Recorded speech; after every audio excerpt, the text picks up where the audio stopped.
You ready?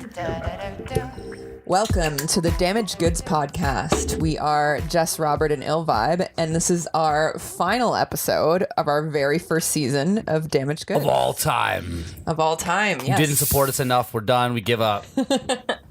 Thanks so much for coming along for the ride in 2018. We've got lots of excited stuff planned for 2019, so stay tuned.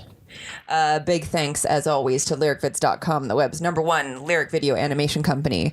You can check us out at Damaged Goods Pod on all social media.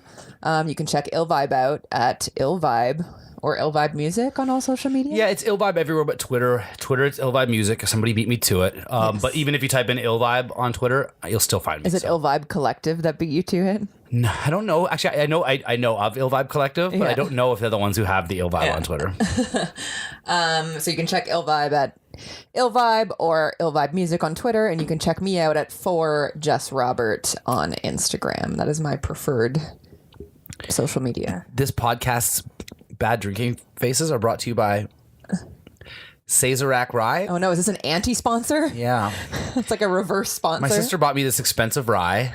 I appreciate it very much. It's the thought that counts. It's got this really sweet aftertaste. And I thought if I'm going to drink it at all, I should drink it on the podcast so I can have this fancy bottle on the table. But I'm really not enjoying it. And just in case your sister listened, he has drank the entire thing. Yeah. So he can't be not enjoying it that much. I'm really not enjoying it that much. But this is the thing with me too, is like when I was in US or Europe somewhere, but where they have actual alcohol sales, I bought the Johnny Walker Black because I'm like, oh, we're going to treat ourselves tonight. I also didn't enjoy that.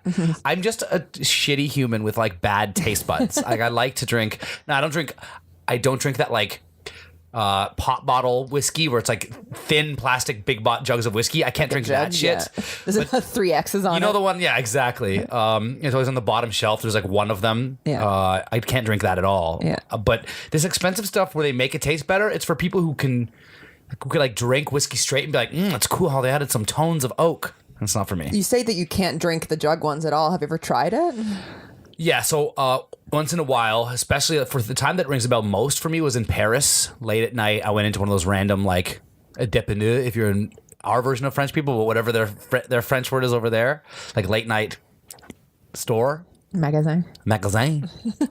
And yeah, that's all they had was like, not knockoffs, but like that, yeah, some guy came in and just sold them 100 bottles of this whiskey and vodka, and it's have you ever had really cheap whiskey or vodka or gin or anything? Where you had even had that. It's really bad. Yeah. It's worse than you think it is. You think that like, Canadian Club is bad whiskey? No, that is amazing compared to some of the whiskeys that they sell. What do they do or not do to it to make it so terrible? My guess is that there's small operations that just are cutting corners that Canadian Club spends a fair bit of money. And like, do you have to age whiskey and stuff? Maybe they don't age it and all these things. I don't know. But so the good stuff I don't like, the bad stuff I don't like. It's got to be the mediocre stuff. Mediocre whiskey, that's my shit. So New Year's Eve is tonight. What are our plans tonight? What are we doing? It's weird that you don't know.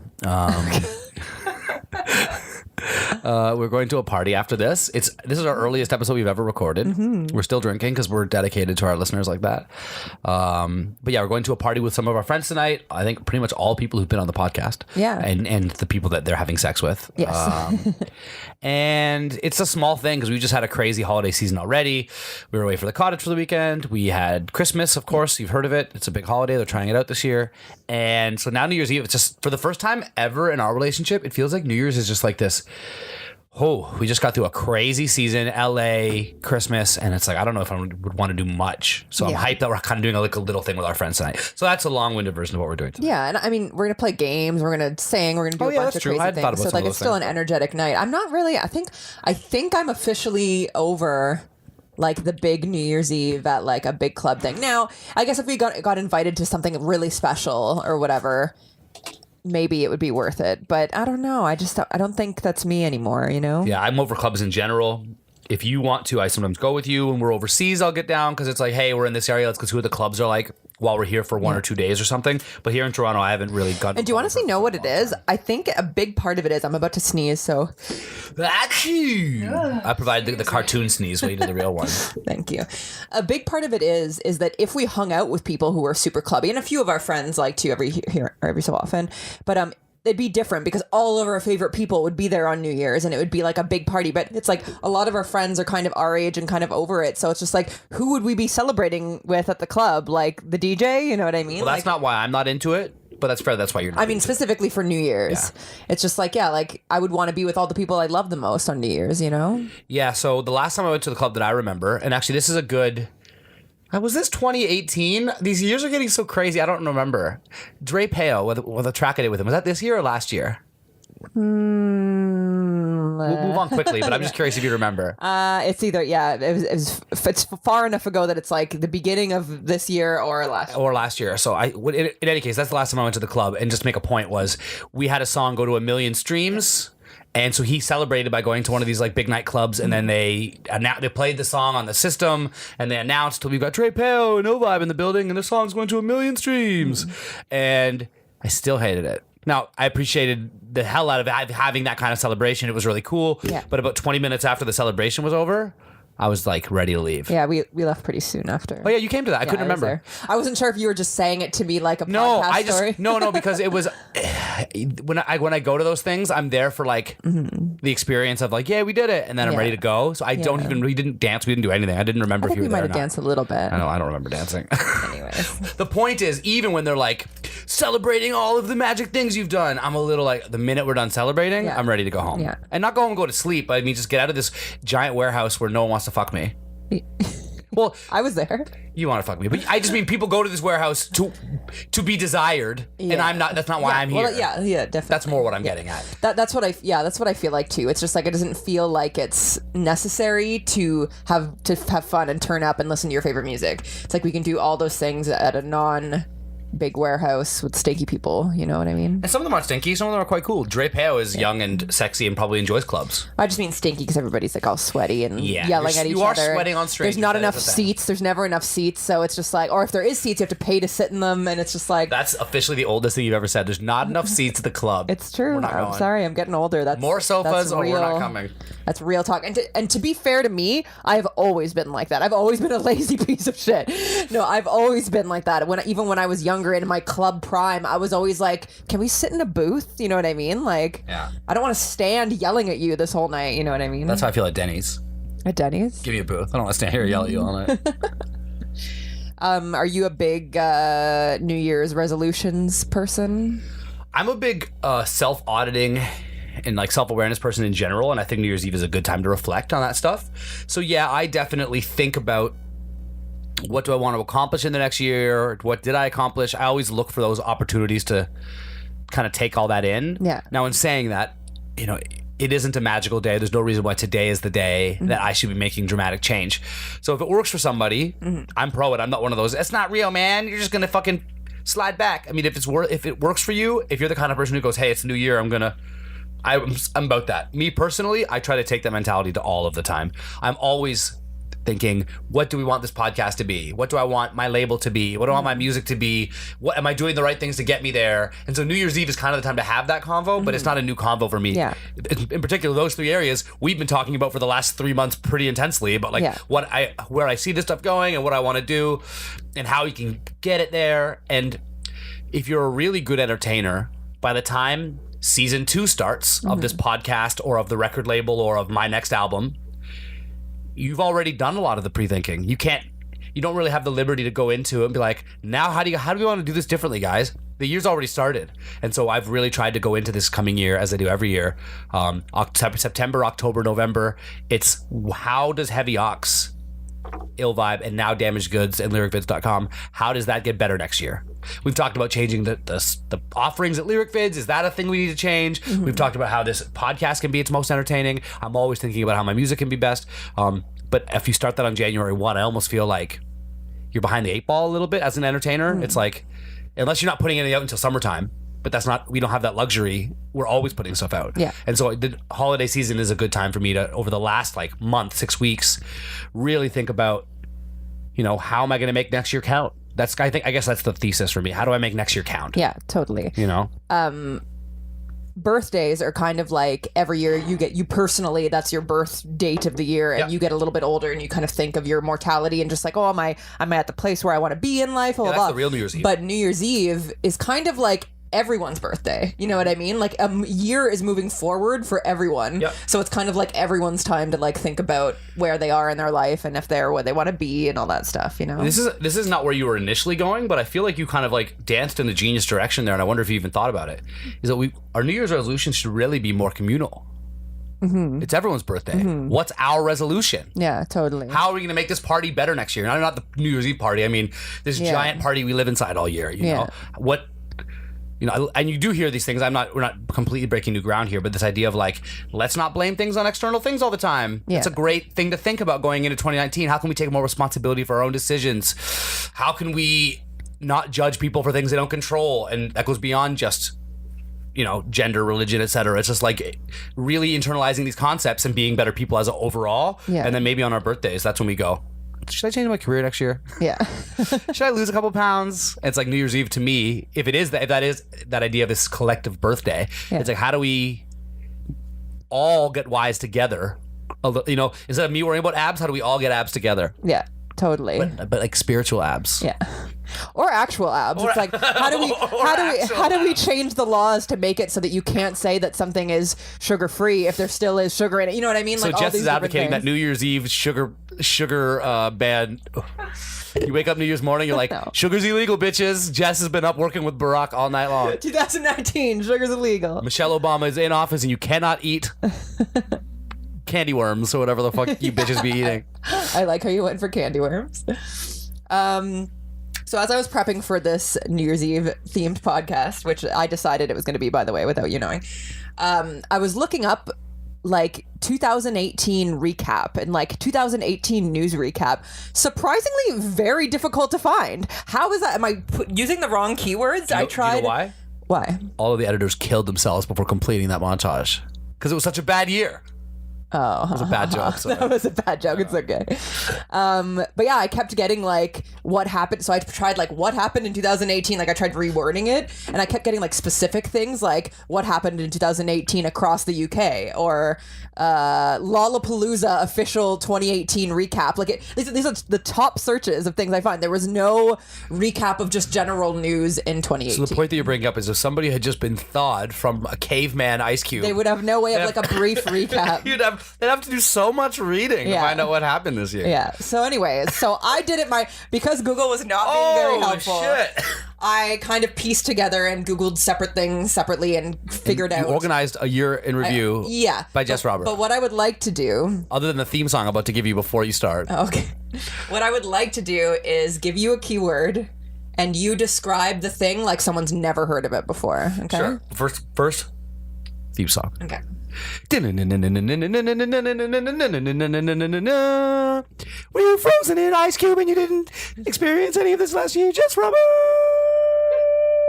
So guys, for new listeners, that's my falsetto sometimes because I smoke so much weed. I was really trying to go for a high note and I missed. Okay. It does happen. Okay. There it is. Okay, it's back. Cool. We're gonna start with a heavy one. Kavanaugh. That is so heavy. Okay, so here's what I don't... And also, rules of this are you can be as brief or as long. You can talk about it for an hour if you want, or you can give like the really brief explanation. And in a lot of these cases, it's going to break down to what do I know about it. Yeah.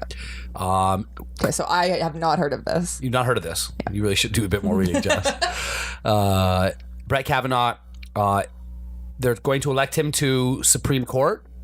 And this is important contextually because these are the people who ultimately make the really big heavy decisions about abortion, et cetera, across America. Yes. And so Brett Kavanaugh was Trump's guy for this position, which is immediately dubious. And people had some questions about letting Trump pick a guy who's going to make laws for so long, even after he's president. And then there was an accusation by Christine I don't remember. I can remember her name. Do you know it or no? I want to say Dorsey. I don't know it. I don't even know what this is. Yeah. I want to say Dorsey. I can't remember her name, but I wanted to see if I can remember. Is it Christine Dorsey? Brett Kavanaugh accuser. Christine Michelle Dorsey. Is that right? Doesn't really matter. I'm just curious if I got it even close. Oh my gosh. Brett Kavanaugh Ford. accuser. Something Ford? Yeah, just Ford. Yes, Blase Ford. I'm completely fucking this up. Anyways. Yes. So she came forward and said when she was a much younger woman in law school with Brett, I believe. Yes. He did some untoward things. Let me see if I can remember what those untoward things were. I think he climbed on top of her when she was drunk and like. At this point, I'm going to start chiming in. Yes. I won't be the person who doesn't know yeah, that. but yes, but I believe. I think there was a hand over the mouth at one point, right? Which is a big one. It's a big one. I don't even know if I fully knew that believe detail. so. I do know that it was like he climbed on her and it was not good. I'm not suggesting it was even light. I just, I don't think he raped her, but I do believe it was very rapey. Yeah. Is my very simple. Or that I think she got away, but he could have raped her. Because when you're putting your hand over someone's mouth at a certain point, that's kind of suggested rape. Like, no, totally. And I'm not, and take none of this. I'm just trying to draw the line of what I think I remember. Was there penetrative sex? Yeah, exactly. I don't believe the story is that she that he looked over and she fled so much as what he did was bad enough that he kind of got away with more than he should have, even amongst what had happened versus her fleeing a rape. Yeah, I think. But in any case, not a person you want making laws for the nation amongst I think only 12 other people or 24 people. There's not a lot of Supreme Court justices. Was there any update to that? Like, he's just the guy now? He's just the guy now for life, and there's nothing you can do about it. There's no way that we can vote to have that law, even that he's in there for life. I'm not the person to weigh in on that. I don't know, but as of right now, no. As of right now, and we've heard a lot of people like John Oliver and other smart Americans speak about why are we letting presidents who have short-term priorities pick a forever position at all. Yeah, that's so stupid. That doesn't make any sense. Understand. Yeah. One thing that really depresses me about politics is everything, but one thing that really depresses me is I'm making that another t-shirt. One thing that depresses me about politics is everything. But one thing that really depresses me, especially about lately, is that we are really just worn down and we're just tired, and nobody seems to be, because it's I would be protesting every day that get this guy out of there, and you know what I mean? If I truly believed that, you know what I mean, all these things, and also just protesting the system too, and the fact is okay, oh sure, let's say he won, whatever, give him a fucking year or a few years as that, and we lose, I guess, as women and society. But it's just why is he in there for life? I don't get it. Yeah, it makes no sense. And how do you even start to change a system like that? The reality is, I think it won't change until they realize that enough of the voting population are on our side, millennials, etc., who go, I would be willing to change everything. Because for the most part, our parents, even the ones who think that's wrong, go, well, you can't change everything. Yeah. And I'm a little yeah, of course. Why not? Yeah. We never tried to change everything. How do we know that we can't? How do we know that will take us back to the dark ages, which is what I think most conservatives would say. If you disrupt everything, we could go back to the dark ages. It's the whole thing could just crumble and we're you know what I mean? The idea that this system is holding us up, and that if you change politics and education and et cetera, if you set a precedent that things are allowed to be fluid and changing all the time, it could just be that somebody could come through and fuck the whole situation up, and now there's no spine to keep us from that happening or whatever. But I don't know that's true. And by the way, some people I even fuck with intellectually believe that to be true, that you can't just change everything. But I just believe that it's going worse. For example, and there's also no way that we're just we got it right, we got it perfect. Our system is perfect on our now. first try. We don't have to change anything. Nothing. It's perfect. Who's saying that? No. You know what I mean? The NFL changes their rules more than So this NFL metaphor I use, and let me explain it briefly, because if you don't watch football, it's kind of a cool concept, and it's a thing I've internalized and just applied to when I'm having these types of conversations. In the NFL, every year they change the rules, and there's almost no rule off the chopping block of what they wouldn't have changed a little bit. So, for example, in hockey, for a long time, they've run the data that the shift in quality of players gotten too good, so that goalies are so good that nobody scores anymore. Games end 0-0 because goalies are so fucking good. And there's a lot of ways you could change that, but the NHL is very stubborn. And the metaphor there is that most governments are very, very stubborn to change what rules that they live by. The NFL every year goes, we'll speed this up, slow this down, make this harder, make this easier to keep the quality of the game the way we like it. Yeah. And it's really, for as It's a good metaphor. Yeah, for as conservative as the NFL is, and I actually fuck the NFL politically and like belief-wise, and I'm not a pro NFLer, but using that as kind of a metaphor, I like that. I like this idea that it's about the quality of the game, not maintaining the rules somebody wrote 200 years ago. Yeah, absolutely. That's a long-winded answer about Brett Kavanaugh. That's good. No, I'm glad. Also, this is what I wanted to happen. I like beer. Oh yeah, that was his whole thing. Explain that. They just kept asking questions, and guaranteed his lawyer told him to focus on the beer because Americans like beer. Americans like beer. Americans like beer, so focus on the beer. Men will be able to relate with you and think that you're just Ask one of me them. any question that they might have They'll asked be him. able to picture themselves as you. Ask me any question they might have asked him, even vaguely. What happened that night? What I remember is that I drank beer. There were definitely some ladies there. I think they were also drinking beer. They might have been not drinking beer. But me and my friends were drinking beer. That's actually how he answered. Yeah. Like 5 beers per answer. Yeah, I remember. Anyway, so yeah. All right. What can you tell me about the California fires, which is kind of recent, so it's cheating. But like I said, I could not find this in Google anywhere. General recap. This is what Jess can remember from the year. But you told me something interesting about it, so I want to see if there were two significant fires this year, I believe, in California. Yes. There was the first one and the second one. And I'm not saying that's what they're called. I mean, just to differentiate between them. What I know about is the first one. Now, the second one I think was worse. Like the more recent one? The more recent one, I believe, was worse. But in any case, everybody recalls the 2 fires across California. The first one, it was exposed to pretty recently. Somebody shared a video, and I always wonder how these videos even make their way to me. Yeah. But the video is of a Border Patrol officer at a gender reveal party for a new baby. Mm-hmm. And all his cousins and aunts or whatever behind him, and they're going to reveal to the family the gender of the new baby. And I guess the way that they're going to do that is they're going to shoot something, and the sparks are going to be a certain color, or they're going to shoot. But you get what I mean. They're going to shoot something, and the shooting is going to reveal the gender of the baby. But he shot the thing, and it was on top of a gas tank or something, and then the gas tank blew up, and just it goes from a gender reveal party to you hear the guy go, "Everybody, let's go," and they just leave the fire. Like this burning gas tank in the middle of a field. House, or yeah, it's like their backyard. They've got a bunch of property in Northern California. Right. It's like really far in Northern California, like in the rural area that you and I never go to. And they just leave this gas tank, like almost picture like a tanker in a field, just burning. I have so many questions. That tanker eventually led to burning the forest around it and spread across California. It must have been maybe pretty far into their backyard, because who would just leave a fire in their own backyard? Where did they go sleep that night? You know what I mean?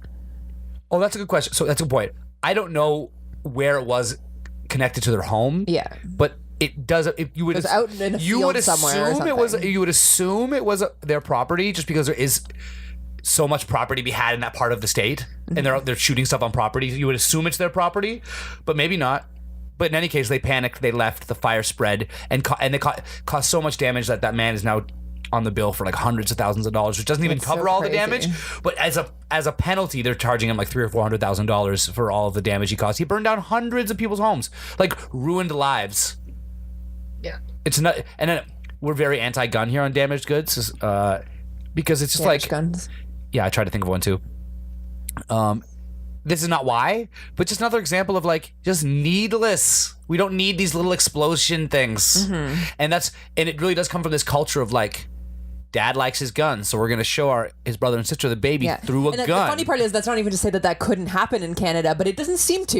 You know what I mean? Because I feel like we have a more mature mentality when it comes to guns. You know what I mean? Like, I would guess in northern Manitoba there are people who are similar in that way. Yeah. Who would just shoot stuff off and maybe not think about it like that. Not to say everybody in that part of the country's like that, but I would guess that we have people. It's all, whenever someone goes, our people are different than those people, you're wrong. We have hicks who would maybe make a dumb decision with a gun too. Yeah, we just have less overall gun culture, less overall guns, and I think those hicks would do a snowmobile gender reveal, some silly stupid thing where they pull some shit out of the snow maybe, and then there's like a fucking baby wrapped in blue or whatever. Yeah. This is my idea for gender reveals in Northern Manitoba. I just mean, yeah, listen, I don't want to all of our listeners from that part of the world. I didn't want to leave you hanging. That part of the country. Here's an idea. Put your guns away. snowmobile gender reveal. Babies in the snow. Not the real baby. I meant like a toy baby. Like a dyed blue doll Yeah. just like buried in the snow. Exactly. You This have is to the find idea. it. You all go out in the Is that a boy or is he frozen? In any case, Oh, Lord. we just have less guns. That's the point I'm trying to get at. Yes. But yes, that's what I know about it. And then the second one, I don't know what caused it, but the second one affected more of like our favorite celebrity friends. So like Joe Rogan had to flee his home, and like that gets to be so real where you're like these people you look up to, and to me these are my favorite like entertainers who live in paradise are like their homes were almost burned down. It's just very real. It's as real, by the way, when poor people's homes burn down. I just mean You don't know them and you don't listen to their podcast. yeah, and it just seems like Joe Rogan could live anywhere. Right? He's got Yeah. a ton of money, and so he lives in the perfect place, and even that place can burn down. I guess is what I mean. Yeah, it's just that you're not. It's funny when you say that because California is actually like the most dangerous place as far as like flooding and terrorist attacks and Is it? not terrorist, but because it's if Korea were to send a missile, I see. California would be Because like they're one of the closer places. to You know what I Korea. mean? Like Yeah. earthquakes, fires. That's funny that you bring that up. I thought about this before. There's a tipping point coming when the celebrities leave. And I don't know when it is, but they're not going to stay to the end. They're not going down with the ship. Yeah. And I don't mean Korea. I more mean how they say the sea levels are rising and that coastal cities So are going to be the first to let's go. say the sea- California's first to go. Let's say New York and California are unlivable. the celebrities go. Where's the new spot? Denver. Why Denver? High off of sea level, so that this would never happen to them. They don't get fires. It's like so environmentally safe. Well, I don't mean like apocalyptic. I mean like No, babe. what becomes the new Hollywood? I don't think you're You know feeling what me on this. If California, if the global warming thing that they say is happening and sea levels rise enough that California becomes a problem, they will set up an entire new Hollywood somewhere, and it will be somewhat apocalyptic. And that the celebrity first, you'll just hear this. This is how it will go. Brad Pitt moves to Denver, and people go, "Oh, that's interesting." Just a random note. That could have been today. Wouldn't have even noticed. And then after 6 months, you'll read an article on Vice or something that says, check out this interesting new trend of actors buying property in Denver. And that will be the story. Again, not really that notable, but some people like me and you might be like, there's a reason why actors are doing this as a trend. And then will come the, oh my God, the celebrities are leaving. There's been too many fires, too many floods. They're leaving. And that's when the celebrities leave California. Not everybody will leave because the weather will still be beautiful. California's still an amazing place, but I think it will signal they're not doing it for no reason. It's going to be like the stampede where you see the fucking first animal go. Some of the other animals go, "Hey, there's a stampede. Now we know what to do is run that way." I'm just saying it's an interesting thing worth keeping in mind. Because this is not even, you and I don't even really talk about global warming. It's not even on our list of things that we really like bitch about. We're upset about it. We're not hype about it, but that's the thing everyone knows, that coastal cities are going. And so I don't know what's going to happen to Venice because even though I'm Italian, I've never been to Italy. I don't know what's going to happen to some of these places, but I've been to California a lot of times. And so if you really think about it, you could damn near draw like a map of like what would happen first if that really started happening. If LA was flooding, all those fucking Google, they'd be gone. And that will send such a fucking signal. That's a good point. I just stumbled into. It won't just be celebrities. It'll be celebrities and trillion-dollar companies fleeing because Google's head office is on the water. It's like you can like throw a tennis ball to the ocean from their head office. So Snapchat, you know what I mean? They're all right on the coast. So the minute that this global warming thing that we all know is happening starts to happen in the sea level way, they're all going to be gone. And what do you think is going to do to Wall Street when all LA's biggest companies flee and all New York's biggest companies flee? It's going to be crazy. It's actually something I think I've never really even... I thought about before about like when Joe Rogan moves, you and I are going to be like, oh, shit's getting real. Yeah. But what about when fucking... And you said Denver Google just leaves. because it's the safest. It's very liberal. Oh, okay. It's very safe there's other for those reasons of like the firing and the flood because it's in the middle of the country. It's like the most liberal place in the middle of the country. You know what I mean? know that, I don't think. It's a very liberal place. Yeah. Interesting. Versus Kentucky, wonderful place, conservative.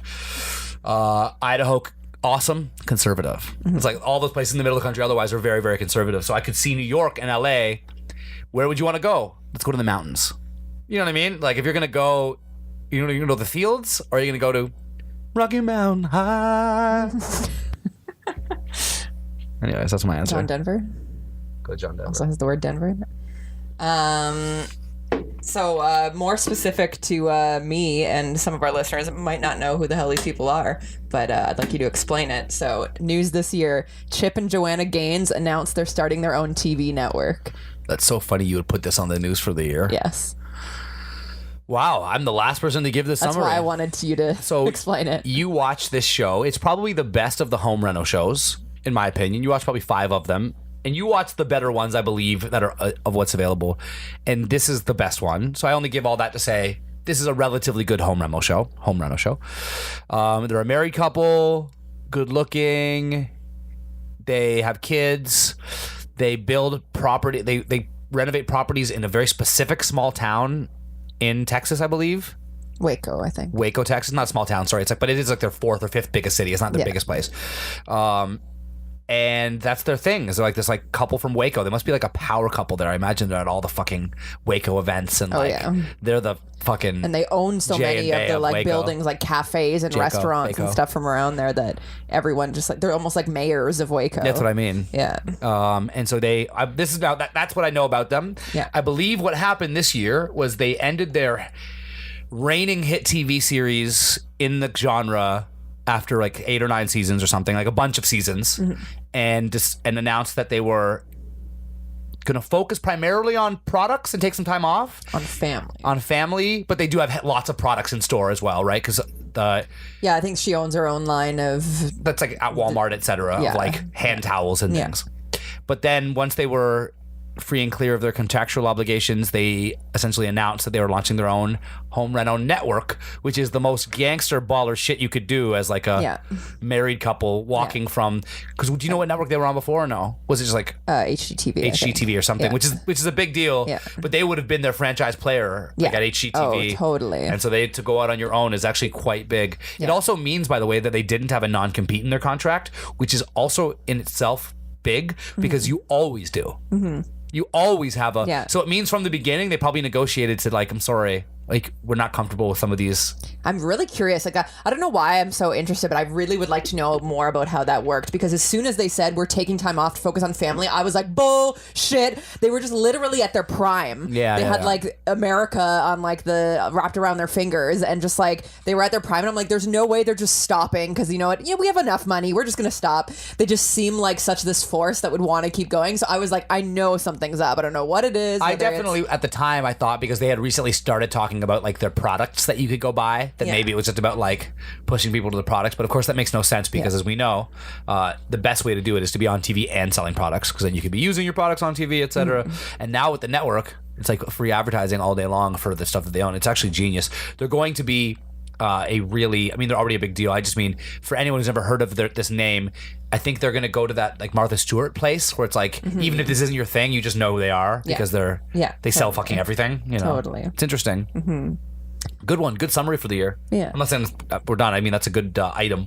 Yeah, I just thought that was like a one that people might not know much about, but still. No, it's interesting. Net neutrality. I had kind of forgot about this one. Yeah, this year. I think it was the beginning of this year. That's how I feel about it. Okay. Everybody knows it was important. It was entirely in the interest of Americans. I think we're here in Canada, we're fine. Although I suppose we get some spillover effect of it. But they still fucking let it happen, and it's so upsetting to me. Explain what it is. So the idea is that before any changes to the law happened, everything was kind of the same on the internet. You had to give the same speed to everybody. If you're an internet company, you can't just like throttle, Waterloo Rattler website because you yourself want to launch a Rattler. Yeah, if you have a partnership with Bing, you can't just make Google slower if you go to it so that more people use Bing. Yeah, so you're going to put out, DC Comics partners with one of the big internet providers, and they basically say, as part of the deal, we want you to make all Marvel websites slower. And it's like, no, that's illegal. With the change of net neutrality, that's no longer illegal. And it's basically, for whatever reasons you'd like, for good reasons, which is what they say they did it for. What? Can you remember any of the good reasons? Yeah, I think the idea is that they could then strip internet back and offer, because like anything else, there are good implications. You could, I believe, for example, you could create cheaper internet packages that have some of the stuff cut off and it's slower in these ways. It's the idea that like you can tailor it more and you can, and I suppose, but in the ability to tailor it more, you can just also all of the time be tailoring it best for you. Yeah. So just pay me then for me to tailor it for you. It just adds another layer to sell. You know what I mean? Yeah. Like it would almost be, wouldn't the internet work better if Google wasn't set up that whoever pays the most is on the first page? The internet itself would work better. Yeah. Net neutrality added another layer to that, to the entire internet. Yeah. So now it's just whoever pays the most, you'll see. And that's not how you get the best thing. It can be sometimes. If you look up best movie theater, Cineplex is the best theater. So I would say in that case, it worked. Mm-hmm. But if I look up best local hamburger, I will not find the best local hamburger. I will find the person who paid for that spot. And I'm not mad at it, but if we could build the universe we live in, and by the way, we fucking can if we wanted to, we could make that illegal. Even in the example you just gave, even if there was, I get confused with net neutrality being the good or the bad part. Do you know what I mean? Like, is it net neutrality that me and you want, or is it that it not net? Yeah, we want net. Yes, they repealed net neutrality. Yeah, so we want net Yes, we neutrality. want a neutral internet. I get a little bit confused with that. It's no longer new. Now it's a politically biased and like a financially biased internet. So in the thing that you just described, though, even if it was net neutral or whatever, wouldn't there still be like sponsored, I was more using that as a metaphorical sponsored example. things at the top of pages? That's different. Okay. Yeah. I more meant, wouldn't the internet be better if Google really did just rank it based on who thought the best burger was instead of who paid for the best burger keywords? And net neutrality repeal has added that to the entire internet. Yes. So you're using it as an example for what the larger picture So every internet company can just do that now. Mm-hmm. Say, well, of course people are watching more movies and playing video games. Video game companies aren't paying them as much for the speed.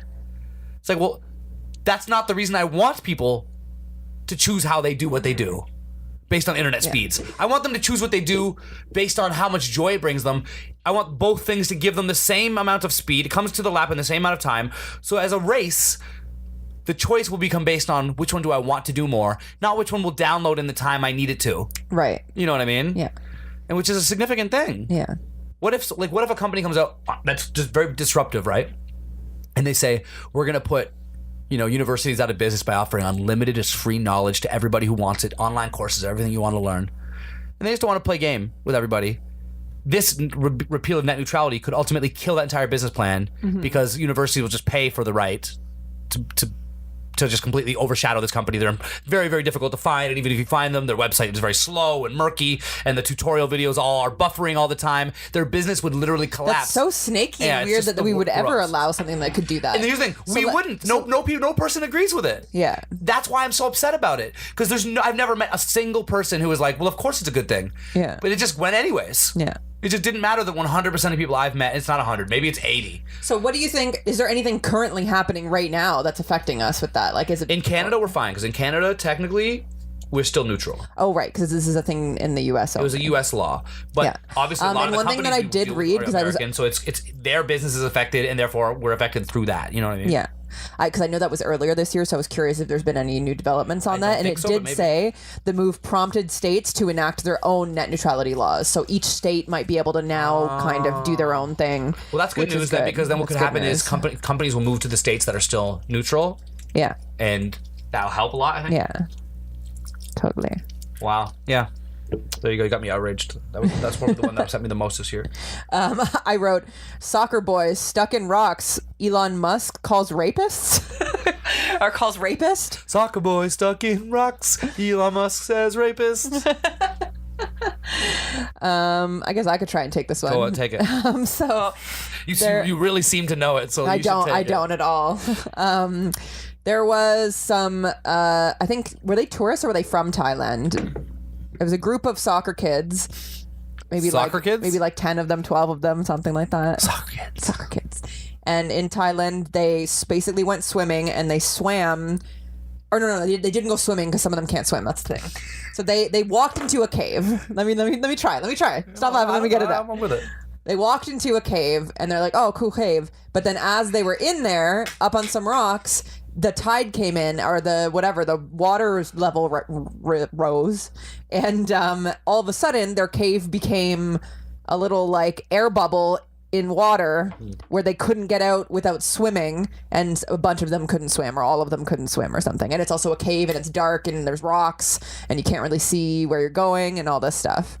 So then Cool cave. Elon Musk sent like a rescue mission. Is that a thing? He sent some kind of contraption he invented To try and help. Yeah. And then someone It's like a said, one-man submarine. Yeah. So then someone said that was bullshit, and then he said, "Well, you're a child molester. Okay, you take the rest." Yeah. So basically, he sent some kind of like one-man submarine, and first there was a really nice political response from the mayor of the area, being like, "Thank you, Elon Musk. You're very helpful." But then on some like news broadcast, and by the way, I'm not the authority on this, I'm also giving you what I remember about it. Yeah. On some news broadcast, a man went on the air and was like, yeah, it was really stupid for him to send that submarine. It wouldn't make it even like 10% of the way to getting this job done. You really wasted all of our time and risked the people's lives by even getting involved. Basically, like, stay back, celebrity. Stop trying to get PR off us. You're gonna kill the children trying to look cool. Yeah. Of course, for obvious reasons, just like I would. Yeah.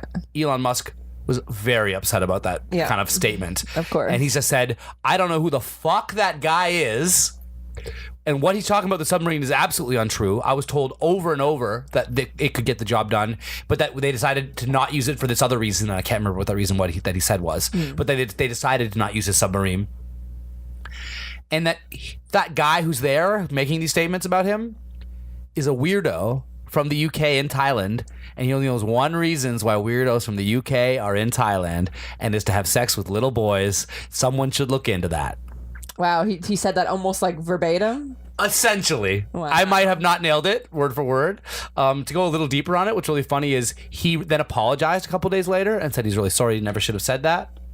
And then a journalist posted a screenshot to an email, and then the journalist just tweeted, emailing me, hey, this is off the record, doesn't make it off the record. And it was an email from Elon Musk calling the guy a pedophile over and over in the email to a journalist. Yeah. And then Elon Musk tweeted something again, doubling down on the pedophile statement again. So he like called him it, apologized, contacted journalists calling him it, and then tweeted it one last time, calling him another thing, saying, I don't know, but he's something about him being creepy or something like that. Right. And then, of course, now this guy, I don't know what happened from that, but the guy sued Elon Musk for calling him a pedophile, etc. In fact, that was very recently that the actual lawsuit about the you can't call me a pedophile on the news claim was like in the last couple of weeks, I believe. I don't know what's going on with that, but so there's like an actual lawsuit. Yeah, he's suing. Oh, for sure, he's suing him for defamation of character. You can't just go. You can't. A billionaire. That's winning the lottery. A billionaire goes on TV and on Twitter and calls you a pedophile a bunch of times. Yeah. I don't think he ever went on TV. I think he did it from his Twitter. But like, that's because Tesla will just pay this guy to go away. Yeah, totally. So that's what I remember. Yeah. I'm a big fan of Musk. I think someone else said this to me the other day. You can hate the weird things that Musk does because he does some really weird things. But you don't get an Elon Musk without those weird things. Yeah. And I wouldn't excuse it if that was sexual assault. I wouldn't excuse it if that was violence, whatever, yeah. But I'm happy to excuse it if it's peculiar behavior. I can deal with peculiar behavior from a guy who has the balls to say, LA has the worst traffic in the world. Can I build tunnels everywhere underneath it? I don't know if that's the right answer, but I want somebody alive who has the balls to say, should we? Yeah. Because no one else is asking that question. Everyone else is just sitting in traffic. Yeah, exactly. You know what I mean? He's the kind of guy who like looks at a problem and goes, I think I might be able to solve it. And so, yeah, along the way, you're going to get some really dumb, weird shit. And you're going to get the flamethrower. This like weird thing that he did for no reason, really. Did I tell you that I know someone who bought one? Amazing, you did, and that's fantastic. Yeah, so I have a friend who does, I think it's called encaustic artwork, which is where it's like burned like paintings or whatever. And he posted and he said like, thanks at Elon Musk or something like that with him like flamethrowing. I'm like, oh, it's cool that I know someone who bought one.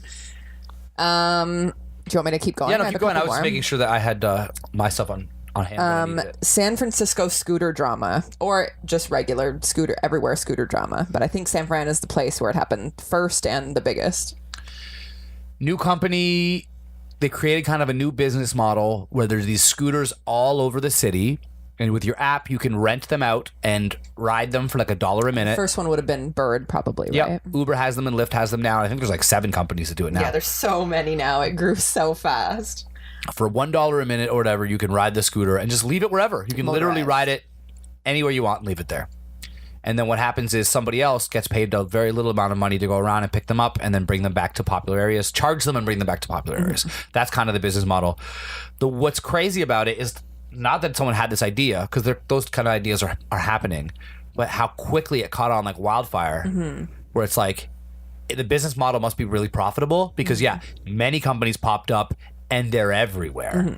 And then we saw on a special about it on TV where in places that it no longer, like it stopped working or a law changed, there's like piles of them, like just like mountains of these scooters. Yeah. Now we didn't see that, but we did see scooters where it's like dozens and dozens of these scooters everywhere. Yeah, and there was ones in the middle of the sidewalk that we had to walk around like in the way, like and they were never there before. We were on these same sidewalks a year earlier, and there were never any scooters. As a society, we really don't like chaos, and especially like somebody profiting off of chaos. You know what I mean? So like the fact that this $1 million company is making money off of all of a sudden they have no rules, almost like kind of like the Uber slapback, or what do you call it when you're resisting against something? Slapback? Pushback? Pushback. Slapback. Similar to that, people were just like, oh, well, I can't park my car anywhere, so you can't just park your scooter anywhere. You know what I mean? People get mad because it's like, well, this thing that I've always done, I have a lot of rules, so why does this have no rules, and why are they allowed to be everywhere, and why, all these things. So I feel like that's why people freaked out. But now that everyone's kind of done freaking out, you can kind of look at the positive and see all the good things. Good for the environment. Yeah, it's inexpensive. It is handy, and I think it's more positive than negative. And I get why it's a pain in the ass, but I think it's more positive than negative. And I think there is some rules as far as where you're allowed to park them. It's just unfortunately people don't always follow those 100%. Rules when there's no accountability. What else you got? You know what? I think what I'm going to do is just read these off really quickly, just the ones that I have left. Yeah. So Pete Davidson and Ariana Grande drama. We all know about that. That was very upsetting for us. Yes. Mac Miller passing, also very upsetting. Other people that passed this year, Urethra Franklin. Urethra. Did you just call Aretha Franklin Urethra Franklin? Urethra Franken. Okay, that's now the name of this episode, Urethra Franklin. No, we can't do that the year that she died. Yes, we can, and we will, and I will tomorrow morning. Stan Lee died. Vern Troyer, Anthony Bourdain, Stephen Hawking, and Frasier's dad. I was going to say the name of Frasier's dad, but I knew you'd be like, who's that? So I just wrote Frasier's dad. Rest in peace, Frasier's dad. Yeah. Royal wedding happened. Drake had a baby with a random girl. And the internet freaked out, and there was a diss song about it that leaked it. Fortnite, super popular game, has some dances in it, and now some people who created those dances are suing Fortnite for just stealing the dances, including Carlton from Fresh Prince and... the Millie Rock guy. Children being separated from their parents, strict stuff at the borders, and then they just put the parents in jail and put the kids in cages. Put the kids in cages. And with no record of whose kid, and they gave the lady a baby that wasn't even her baby. Kids were lost. That was 2018. Someone stole a Millie Rock and he put a kid in a cage. Yeah. My favorite anecdote about on the subject of Fortnite stealing dances. Don't do it, Fortnite. You're making so much money. It's embarrassing that you're stealing anything with the amount of money you're making. But I love that Carlton sued the makers of Fortnite for stealing his dance, and then 24 hours later TMZ posted a video where there's like some journalist outside of a club, and Carlton's like looking famous. Alfonso Ribeiro is looking famous as fuck, to be honest. He looks great for his age, and he's like hanging with some people, and they go, "Hey, Alfonso," and he's like, "Yeah." You can see he's feeling himself, feeling all famous. Hey, what's up, TMZ? Where'd you get that famous dance? The Carlton dance. Where'd you get that? And do you know what the motherfucker yells? The man who is currently in a lawsuit against a huge company for stealing his dance, and boy, he has a point. Because I'm with the Millie Rock guy. I'm like, Millie Rock guy, get paid. They stole your fucking dance. But do you know what Alfonso Ribeiro said to that journalist? What did he say? I stole it! He yells it at the top of his lungs. And there's nothing funnier to me than that. To be like, in one moment, find out like, oh, Alfonso Ribeiro's suing. Oh, they stole his dance? Fuck them. Get that money, Alfonso. And then you scroll down, and it's just like, hey, Alfonso, where'd you get that dance? I stole it. Like that was quick. Funny. I was on your side for about 12 seconds, Alfonso. So I'm guessing he will not get any money. I then. don't think so. You can't, right? Now he's arguing now that even though he said that, he stole it from two people, in which case he actually made it a third thing. Yes. Which maybe his lawyer would be able to defend. I don't know, but it's pretty incriminating because he didn't say, "I was inspired by Eddie Murphy and Courtney Cox, and I kind of made a dance out of it." He yells, "I stole it," and so it was just really funny. It is funny. I stole it. And what was the other, the Millie Rock one? How's that one? So he's a kid. So you and I don't really listen to the cutting edge of young rap right now. Yeah. But he's a young dude, I believe, out of Atlanta or somewhere in the South, and he has a song and a dance he made up called the Millie Rock. And making up a dance and making it go viral is very difficult to do. So if you want to use this man's dance, you should pay him. Yes.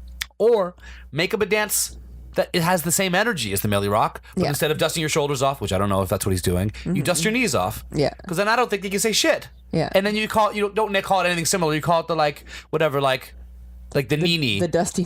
Whatever. The nini. Just Watch me whip. Watch me nini. watch me nini. Well, I'm just saying that we did that. I always say this, but we did that in 5 seconds. Yeah. Imagine what they could have done, hiring a professional. And actually taking it seriously. Nini. So why even bother stealing? Why even be caught up in all of this? When you could do the nini. You could just do the nini. Yeah. All right. Well, Do you want to know what I have? I do. When we were in LA, we saw, this is very personal to you. I'm going straight to you on this, but to be honest, you can dismiss it pretty quickly. I'm just curious. Because I almost bought it, and I was just like, it's a pretty big decision. Should really run it by Jess. But you're like feeling... So let me go a step back. Okay. Fans of the podcast know that we were in LA. We met Bobby Lee. We had an amazing experience with him. I'm currently wearing my Tiger Belly shirt. You bought me a whole merch store full of Tiger Belly Bobby Lee merch for Christmas. I did. It was wonderful. You know me so well. And matching hats. As a almost joke, but not really joke, I almost bought you merch from one of your favorite comedians.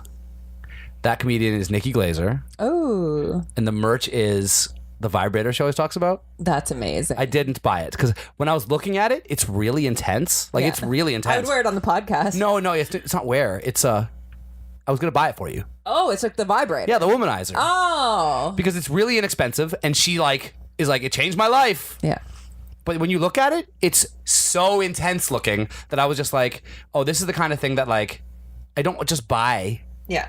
I should be like, would you even want something like this? It's funny because she's it's not your normal thing. It's like a whole thing. She's so brutally honest about what she enjoys sexually, whether it's weird or not, or normal or not, or dirty or shy or whatever. She's very brutally honest. And the way that she's described the type of stimulation that she likes is not what I would like, I don't think. Like, I forget, No, because she said it's on the clit, and that's totally your thing. Yeah, but not everybody likes their clit rubbed the same way. 'Cause I think she said true. that, she's like, to make me come, I don't remember what her joke was, but it was something like you have to use the force of, sandpapering and I'm just like, I don't like with that much pressure. You need it to be I need it to be like a light, I like speed, and I like the vibration, obviously, of a vibrator, but it can't be pushing, you know what I mean? I don't want to feel like my clit's gonna lose sensation, you know what I mean? I asked because I didn't know that not all clits are I the same. use a bullet, which is the most minor sex toy you can use as a female. It's just basically it's a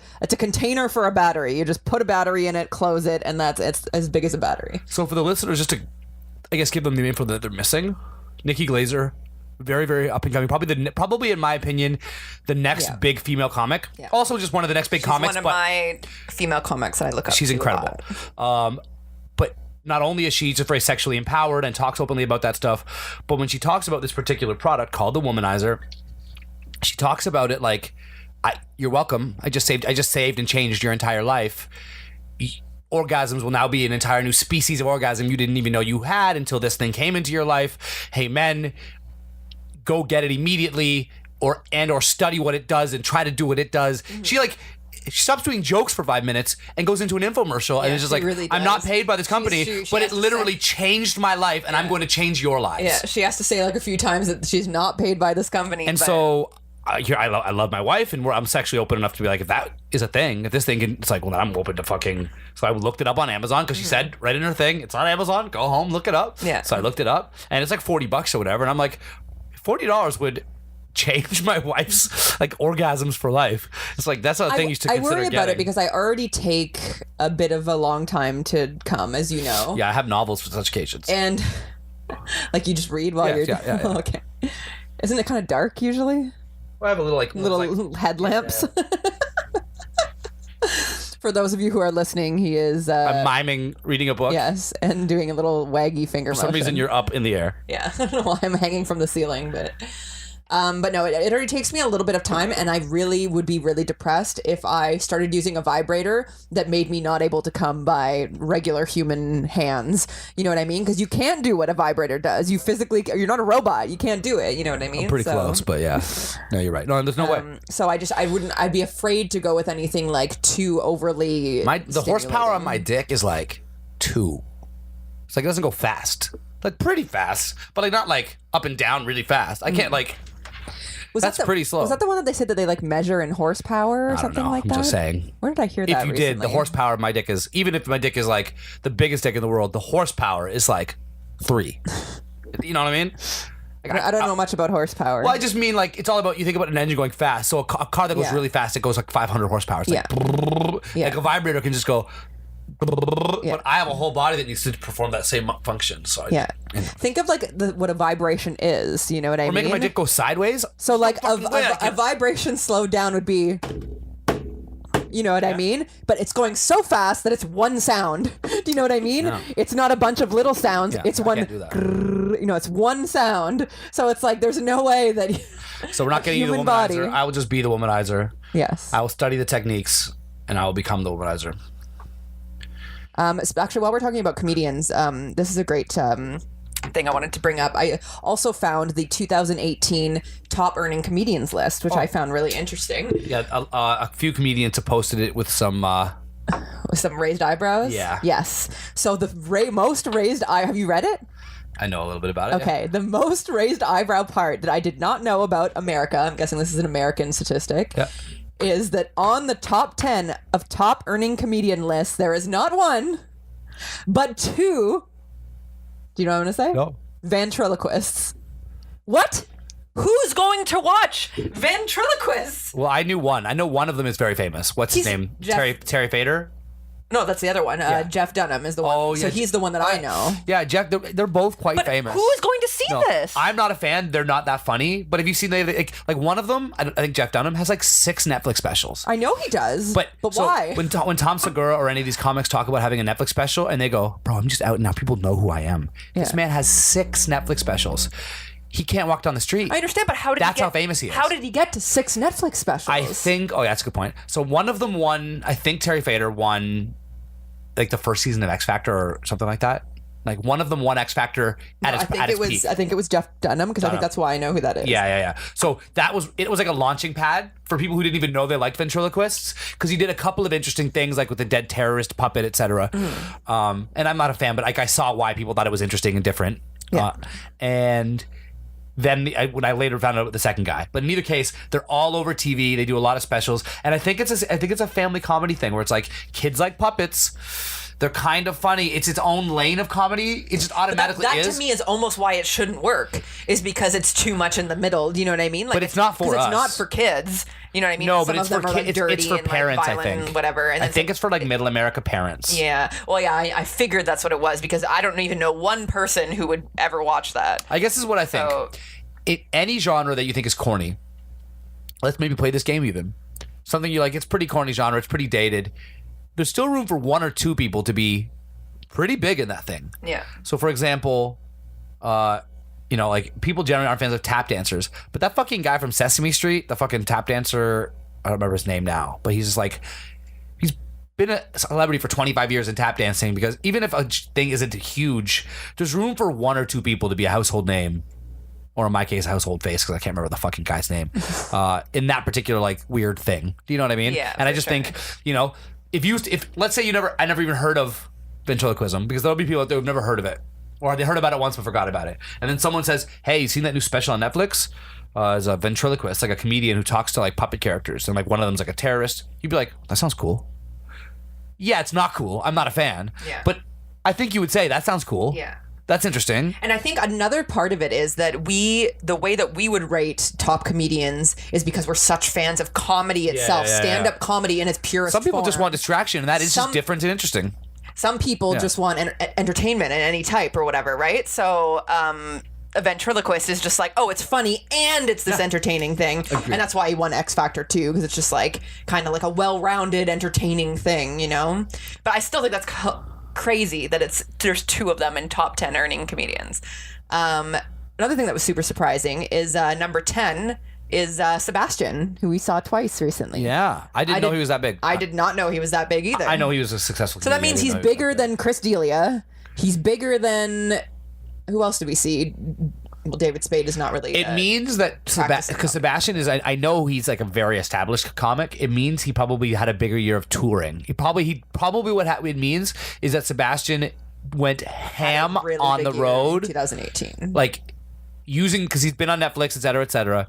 He's probably just said, this is the year I'm going to live on the road. I'm going to play bigger venues than ever, and I'm going to get that money. Because Chris D'Elia and some of these other guys took breaks, shot specials, shot movies, tried the TV series. They're just hanging out at the store. Which isn't crazy money. But funny enough, that's where we saw Sebastian too. Yeah. It also just, you and I don't know the comedy business that well. It could just mean that maybe Sebastian is like the indie guy. Like they all have agents, and Sebastian was like, fuck an agent. I'm going to go to the top by myself, and he doesn't have to cut anybody in on anything, and so that's why he's in the top. Because that's a thing. Like, we're in the rap game where you hear about artists who don't sign a deal, so the fact that they're at number 50, I'm like, they're at number 50, they don't have to pay anybody. Normally you're at number 22 and you only keep 20%. So being at number 50 with all of it is like being number 1. Right. Yeah. You know what I mean? So it's like in a lot of cases, I think that's what it is. But as fans, we don't know how that works. Maybe he negotiated a crazy deal with Live Nation. They got paid out the ass. I don't fucking know. Yeah, totally. But that's crazy. He was very, very good. 9, Jeff Dunham. 8, Jim Gaffigan, which, like him or hate him, I know he's not really your type of comedy. I think he plays big venues in the middle country. He plays big venues. Families love him. Parents love him. I actually do think he's hilarious. He's very funny. He's just not for me. That's all. He's got a very unique voice that I haven't heard before. He's not hacky. He just does humor about eating food and you know what I mean, like stuff that like your dad can relate to, but it's still new thoughts and a new voice, in my opinion. But for example, because there are other clean comics, like I prefer Pete Holmes. Like there's other clean Pete Holmes comics I like better. Isn't completely clean. Oh yeah, I thought he was mostly clean, but maybe he's not. No. It's kind of the point is that he's like. We should watch his special and see. Yeah, it's coming out. I think it's out. Talking about it, or the 27th of December. Then it was right. Yeah, cool. I'm so excited. I've been listening to Pete Holmes and Fred Armisen all day. They did a 3-hour-long podcast. Wish it was 6 hours. It was that good. Wow. I just wanted more. They're just both my favorite people. Like, they're so nice and like they're so like, I don't know, they're just like on my wavelength. Like the way that they talk about comedy, you can really tell that they like love it and like, you know what I mean? They're still like passionate and like they're Pete Holmes is a little younger, but like Fred Armisen's like what, like 50 something? Yeah, he's older. And he still talks about, he's still very humble and talks about comedy like it's like this new thing he's experimenting with and all that. Speaking of humble, you have a book situation going on right now. Do I actually? Yeah. Should we pause right now? Like I can't Take really. a second. You'll see what I mean. Oh, good thing it was on the inside. Yeah. No big deal. It's not like it's like a hugely embarrassing thing. I just figured I'd tell you so we could deal with it instead of it just going on forever. Because in addition to being maybe visible, that's all I could look at. Oh, that's funny. Yeah, we're back. I had a booger, so we're back. I dealt with the situation. That was a booger break. Booger break. Do you have something? Because I got some. Well, I was just gonna keep going with the list. Oh yeah, that's right. I forgot that you. 7 is Terry Fader, who's the other ventriloquist. 6 is Gabriel Iglesias. Not a fan. Yeah. 5 Ricky Gervais. 4 Chris Rock. 3 Dave Chappelle. 2 Kevin Hart. 1 Jerry Seinfeld. Crazy. And Jerry Seinfeld and Kevin Hart were very close in numbers, if I recall. They were like within like a couple $100,000 of each other. That makes sense, yeah. Yeah, really, really impressive. No women on the list, which is what, what's her name? Kathy Griffith was focused on. which is, I think, we do need to fix that problem, but I don't know. I mean, other than for example, I would not be surprised if you had told me Sarah Silverman was higher than the bottom three of those, the four of those comics. So I'm not in that place where I'm I can't see a world where, but I'm not surprised that none of my favorite female comics made more money than that. Yeah, Sarah Silverman's probably the one big one. Amy Schumer probably had a big year. Amy Schumer, Ali Wong even. Yeah, probably. Yeah, but I wouldn't have been surprised to see any of those names at the bottom. So I'm surprised to see Sebastian over Ali Wong, Sarah Silverman, or Amy Schumer. I'm surprised to see him over a lot of comics, including those three. Yeah, and of course, the ventriloquist. I guess what I'm getting at is we need to make changes that will put those women on that list. But I don't know that the list is inherently sexist. Well, you know what I mean? It's systematic, yeah, right? Exactly. It's something that unfortunately is no one particular person's fault. For 20 years ago, even or more obviously it started more years ago than that. But even 20 years ago, it wasn't super valued for a woman to be a comedian and a woman to be funny. So unfortunately. Guess who was doing comedy 20 years ago? Jerry Seinfeld. You know what I mean? Unfortunately, it's going to take a while for women to catch up to men in that sense. If we've only been considered valuable as comedians for the past whatever years, you know what I mean? Even if you were to think about it, getting word out to every girl in Indiana or Northern Ontario that hey, funny girl, you could move to LA or New York, and it's in the 70s. That message was not being sent that way. Yeah. In the 80s, there were some examples. But not many. Yeah. Like Roseanne and beginning of Ellen maybe and stuff, but not many, and there are others. But in the 90s, word starts getting out to people like you, hey, you're funny, you could maybe be like me. In the 2000s, now we have a full-blown signal of women with sitcoms and you know what I mean? Female written things. Tina Fey becomes a fucking superstar. And you're seeing, and now in the 2010s and going into the 2020s, it's we have a movement of funny women, young funny women like the girls from Broad City, and our favorite cast members for 4 running years have been women, on SNL. So I really think we're in a place where now the girls at home, the girl in Indiana, the you in Welland, etc., is getting a very loud signal that if you're funny, this is a possibility that you could come even go this way. So even if you just focus on just that communication, let alone the casting opportunities, let alone all the other things that are changing, I think we're going to see an influx of these young girls writing scripts and writing characters and being I'm going to try and pull off or comedy and find out what my stand-up comedy, find out what my thing is, because there's a reason to. You might love Kate McKinnon and be I want to be like her. And one thing I think too, a lot of the examples you were given were skit and TV series and skits and That's things. That's what we watch, but I think that has moved quicker than stand-up comedy for women has. You know what I mean? Because I think it's way more often you're going to see a lot of female cast members on SNL than stand-up female comedians. You're right. You know what I mean? But in 2018, there were more female comics that I started thinking of as legends than even a year earlier. Oh, for sure. Yeah, we're in agreement. Everything's moving forward. It felt like there was 5 that I would really have called legends that I really fucked with, like Wanda Sykes and Ellen that I really loved. And now it's 15 that I'm these are superstar women comics. And that's I feel by next year it's gonna be 25. Yeah. Where it's it's just really growing. These number of headline national household names. Elijah Scherzinger's damn near a household name now. It's we're really getting to that point where these are rock star level female comics, and those existed before, but 3 at a time. Yeah. Now there's 30. Yeah. So I think just with everything, we're not there yet because there's 300 guys. Let's fucking keep going. But I just always want to be hey, it's dope that there's 30. Yeah. Because there used to be 3. No, totally. One thing I will say just to end that topic too is that even though it's it's frustrating because it is annoying to hear everything that gets put out. Oh, whatever. Let's celebrate this male comedian or whatever. It's fuck that guy. He's a man. Fuck that list. They're all men. It is frustrating and it's tiring. However, I do think it is important that we continue to have these conversations. Agreed. Because if there's no guilt at all associated with offering that man more money than that woman, then it's never going to change. So there needs to be guilt associated with it. I agree. You know what I mean? What I like about it is, for example, when we had the convo about Netflix paying comics for specials, and there was a couple women who made less than men. Yeah. Monique was upset about how much she was offered. Yeah.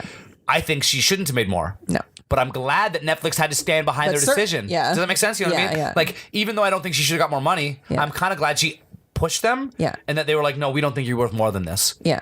cool, because now guess what's going to happen? Next time that a woman feels like she didn't get enough, she'll push back, and maybe that time she is worth more. Yeah. Do you know what I mean? Where Yeah, it's like, totally. It's like, And also Netflix, they have to stand Netflix behind those doesn't numbers. want, they don't want a reputation of always saying no to all women. No. You know what I mean? So now they will have to consider, well, this woman, we're going to pay this woman less than this man. Are we really certain about that? Because, for example, and just to leave it as black women so that I'm not like comparing a black woman to a white woman comedian, is who's the one that Tony's friends with?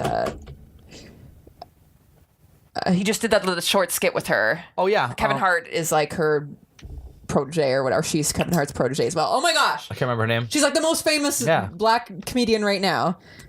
She just did 2 movies, including the high school one. Okay, sorry, sorry, listeners, just give me a sec. Tiffany Haddish. She's literally the first one that comes up. Yeah. So if Tiffany Haddish had said that, I would probably say, yeah, give it to her. You know what I mean? She's so big right now. I've never even seen anything from Monique, I don't think. No. Okay, I have. Monique's very Tiffany funny. Haddish is a household name. Monique is more on to be on like Kathy household name I Griffin's. can't remember for some reason. To me, like Kathy Griffin's level or something, where it's like, wow, what a great established comedian who's made a lot of great funny shit over the years, not somebody who's like selling out arenas the way that, if she went on a comedy tour, like I would consider going, because it's like, well, she's a fucking movement right now, Tiffany Haddish, you know what I mean? She did like fucking 20 movies this year, so Netflix would have to give So her. if Netflix said no to both of them and no to many other women who came forward, it would all of a sudden be a thing where it's So I agree. I'm totally okay, but here's the thing. Being okay because it makes us have the conversation doesn't mean that every time it's going to be right. So in some cases, someone like Monique is going to go down more angry than she started, because the world's going to go, we're sort of on Netflix's side on this one. Yeah. And it's like, oh shit, I maybe shouldn't have. It's like that. She didn't win in that face off. You know what I mean? But I am glad that we're having the convo, because I do think we're already feeling the little changes, like the little changes where somebody Netflix goes, hey, we have to hire a new producer. Should it be this guy or this girl? And I know it's happening right now. It'd be a better PR story if it's her. Mm-hmm. So there's just more women are getting in. I can feel it.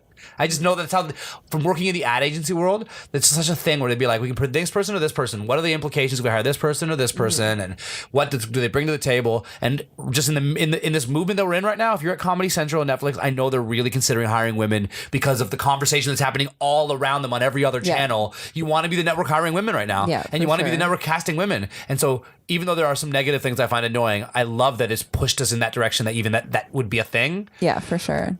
But along the way, there are going to be some dummies who are wrong, aka Monique, and that's sort of how I feel on that. One more thing I'm going to say about that too is that sometimes as a woman too, and I think that this is something that like only a woman could understand, but I'm sure you can understand it in other aspects of your life, of maybe something that I'm a Sicilian. We're basically the women's of Europe. Something that you get your back up about, even if the thing didn't have, even if it's not sexism, for example. And it's very hard, because we've been experiencing sexism our whole life. It's very hard to not react like that when you see something that feels like sexism. For example, something that's happened to me before is, we talked about this last podcast too, is when you're doing stand-up comedy, the host of the show will time you. So if you have 5 minutes, they'll give you the light, they'll flash their phone at you to tell you that you're 5 minutes up. So I was doing mine. I probably went 5.5 minutes or whatever. That's when they kind of start to show you that your time's up or whatever. I got the phone, whatever. I swear to God, 2 people down for me, and it's mostly guys when I do stand-up comedy. It's like all guys, maybe me and one other girl. Rarely, actually, most of the time it's just me.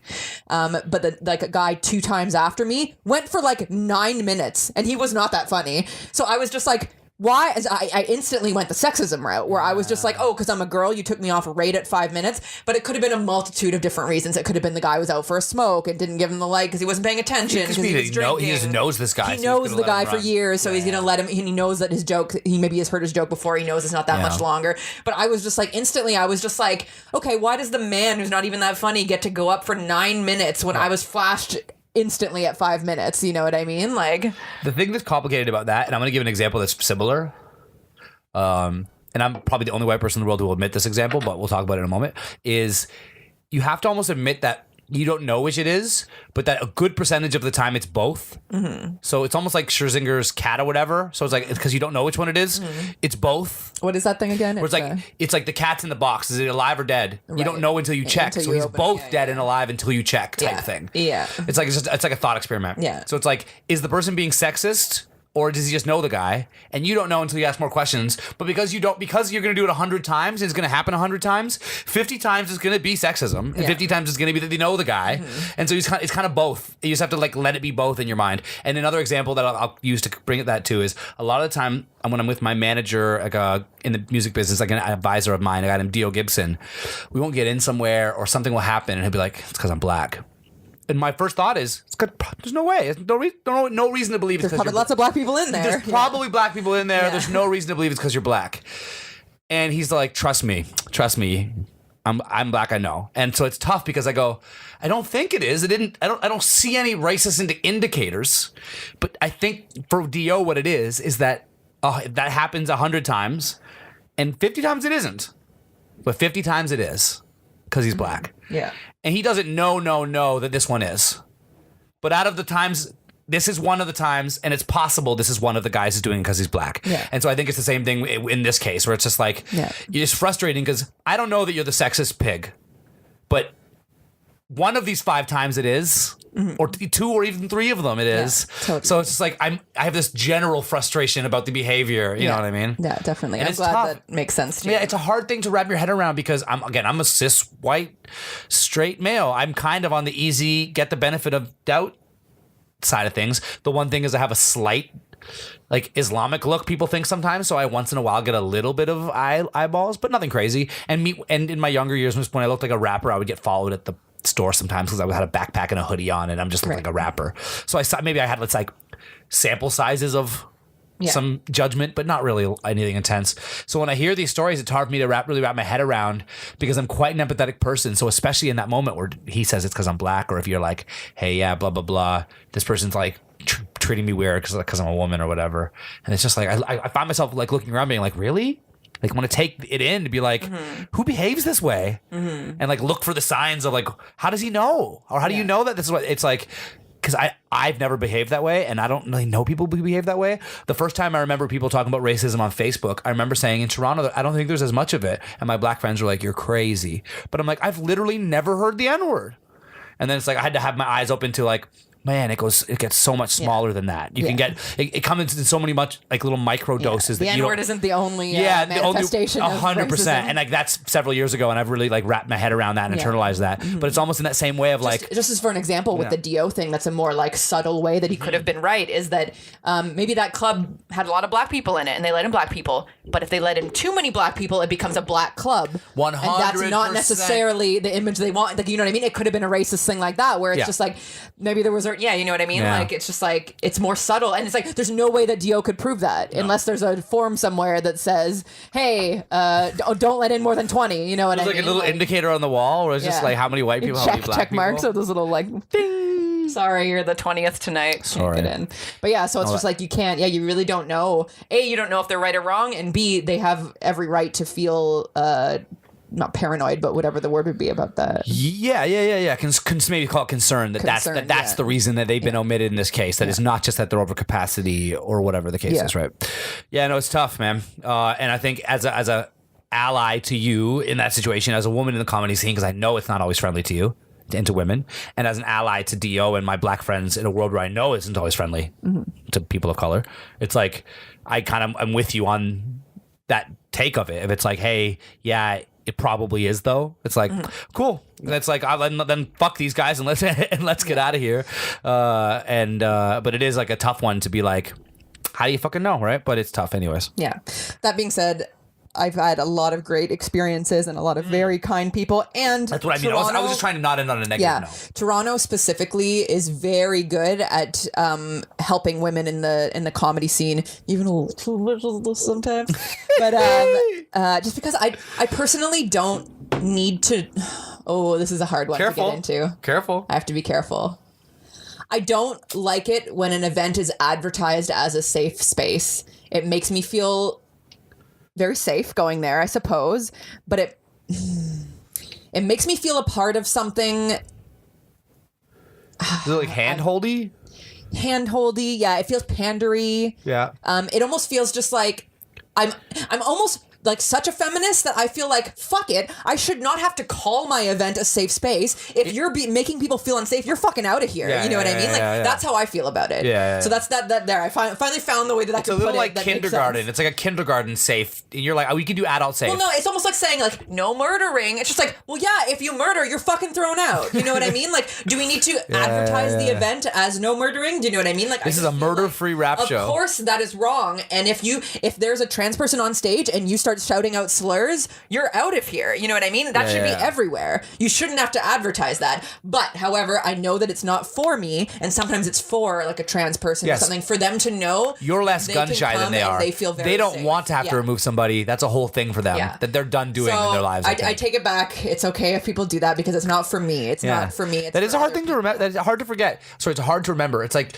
88% of the time, my favorite number I make up, when you're watching a TV commercial and it is absolute shit, it's not. It was just focus grouped and designed specifically for a human who's nothing like you. Yeah. You know what I mean? Yeah. When you see a thing that makes no sense to you, that's usually the answer. And it's a hard thing to internalize because in the moment you're like, what a fucking dumb thing to say or do. Why this makes no sense to me. And then when you really go, oh yeah, these other people are constantly removing people from their lives because of being outed and like talked about. It's like they don't want to do that while they're performing their art. Because I was with you too, and it's like as soon as you really consider that for a second, you're like, oh, you wouldn't want to. You would want some shows to be like, we've already outed the room before you got there. We've already not outed. You know what I mean? Like we've already vetted the room of homophobes, etc. Before we're gonna put a group of trans comedians on stage. Yeah, for sure.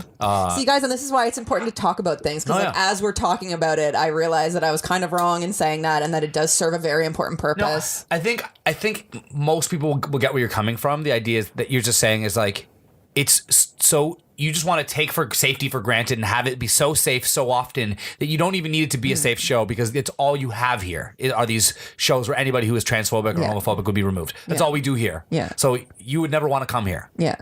And that's why you're just, it's like more, it's almost more that we're not quite there yet, I think. Not that you're being like intolerant or hateful. You're we're not there yet to be like, Toronto is a very like pro safe space in comedy, and also a lot of on a lesser level is like very much so like boy girl. So if you come late to a comedy show, if it's all dudes, they'll put you on, like they'll be like, when do you want to go on? And you almost get, because you're the only woman, you almost get like the pick of the that's cool of the night, so you don't have to be 30th person in line because they'd kind of like to mix it up a little bit. Yeah, so it's really cool. So that in that way, it's been a really positive experience for me because we're kind of in a renaissance right now. Would that make sense? Where people are making an active effort to try and change the scene a little bit. So, I heard today Ron Funches and Chris D'Elia were talking on a podcast about comedy, and I heard them say something honestly, which most people who say it in a way that you're like, ugh, even if it's right, it's gross. But then, you know, to hear these two comics say it in this like discussion about comedy, I thought it was very likely true, and it's likely to be, it's a good time for you to be getting into comedy. And they essentially just that if you're a young white male comedian, it's just not a great time for you to be trying to get into comedy because generally every casting person, every booker is like, we got lots of those and we're trying to not only have that. So you being a young white male comedian, you got to get in a spot that nobody hates you, but there's not necessarily space for opportunities for you. Because the headliner's a white male. Yeah. All the headliners are white males. So the spot's taken up by the headliner. So the opener is going to be, we're going to try to fill in the others. Be diverse. We're going to try to be diverse so that we're the diverse comedy club and we're the diverse booker and we're the diverse YouTube channel, et cetera, et cetera, et cetera. And so it's just a bad time to be a young, and there's a lot of young white males comics, but it's just and Chris D'Elia is like, it's weird for me. He's like, because I'm a white male, but I'm already big. So it's just like, it doesn't really affect me in that way. And that I'm the headliner getting that spot already. But being a female comic, it really is a good time because you still have to be good. There's a lot of other women you're going to be going against. And still, if men are way funnier than you, in some cases, they're still going to get those spots. But it's just a good time to be like, they're looking down at the list of people to consider and up at talking to you guys, and they're hoping that the person is someone like you. You know what I mean? Yeah. So it's like it's a great time to be going into an art form. Yeah. You know what I mean? Yeah, definitely. It doesn't mean you're going to be easy, but it's better than the alternative. Yeah. It's better than you being Miss Maisel, because the reality is 9 times out of 10, Miss Maisel, who we'll give the context in a second, wouldn't have got any opportunities. Yeah. Miss Maisel, a show on Prime, probably our favorite show right now, about a female comic in, is it the 50s?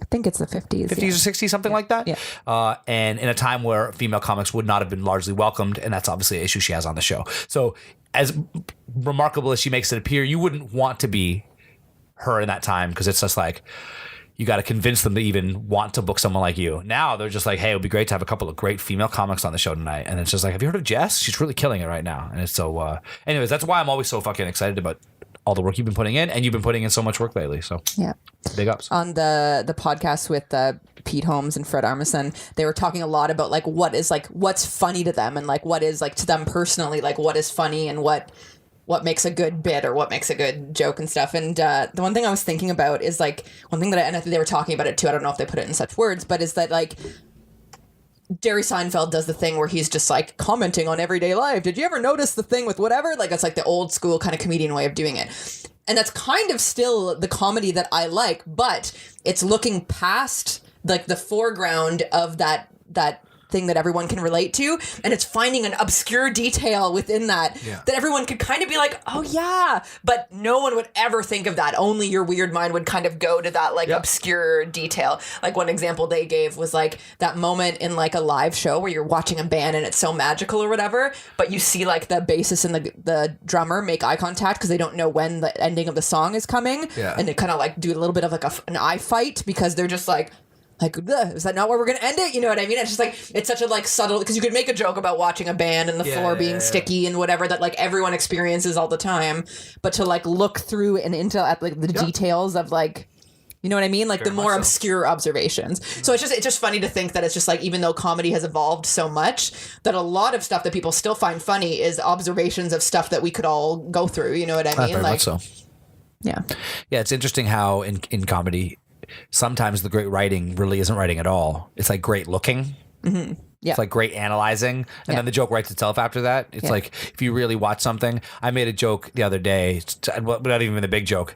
The funny thing about it was that moment when you mix up your visa and your driver's license and you're like trying to use one or the other. Yeah. And it's like, that's just a funny thing to focus on for a second, because it happens for like just maybe not even a full one Mississippi. Oh, can I say what the actual thing where you made that joke was? Sure. Yeah. So we play this game. It's you hook up your phone to the TV. You might have talked about it on the podcast before. It's called the Jackbox Party Pack, and the new Party Pack came out, and it has this game called Split the Room, where you try and make a scenario where it would be very hard to pick between the two things. So if you have 5 people playing, you want 3 to pick one and 2 to pick the other. And yours was a statue of you is put up. What was it? The scenario was they're going to build a statue of you that's going to be up forever and ever to like so people will remember you. Yeah, but like in a town square or whatever. Yeah.